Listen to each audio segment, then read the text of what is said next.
I want to bring in Michael Oslin. He's Director of Japan Studies at the American Enterprise Institute, and he joins us now. Sir, is this the last piece to the nuclear puzzle for the North Koreans? I think it is. Actually, should mention that I'm at the Hoover Institution at Stanford Pardon University me. now. That's okay.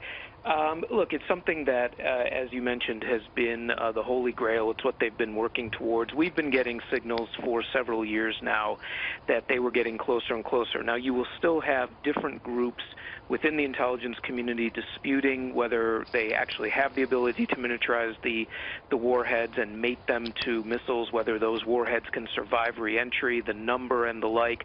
The point is, if you take the long view, if we look at it over the course of a decade or more, they have relentlessly been moving to this point. They're going to get there in a sense that allows them actually to begin thinking about how they would deploy these weapons, and we have to accept that we are in a new situation. What cooperation do you think they needed to get this done? Who else do you think around the world participated to help this come to fruition? Well, you know, it's a great question because there are multiple different types of help that they received. On the one hand, you can't do a program like this without enormous amounts of money. So whether it was China continuing to accept coal shipments or looking the other way at undermining sanctions, that helped them get the money for this. We know that they've worked with the Iranians. We know that they've worked with the Pakistanis and others. There are multiple different ways that the North Koreans have been in a two-way street, that they have been also looking to sell their missiles when they are able to perfect them.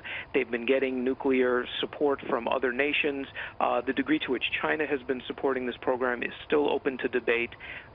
We have to accept that we've completely failed in isolating them from any sources of support, and that now we're at a point where the idea of denuclearization, as was most recently asked for in the UN sanctions that were passed on Saturday, is really just a fantasy. Yeah.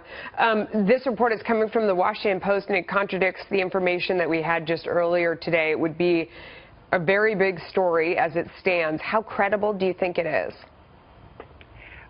Well, at this point, all you can do is try to piece together all the different sources of information that you're getting. This is extremely technical information. Some of it is depending on whether we can read the type of activity that's coming out of their nuclear weapons laboratories. We have to look what they're doing with the missiles. The fact is that no one will ever know the truth until one day they decide to do a demonstration shot.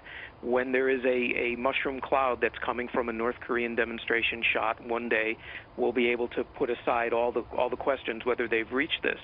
You're still going to have those who dispute that they're there or that they can actually target these missiles. All of this is a continuum, but again, I think we have to put aside the fantasy of denuclearization and start accepting that North Korea is a nuclear weapons state. Oh, Michael Oslin of the Hoover Institute, thank you for joining us. We appreciate it. Thank you.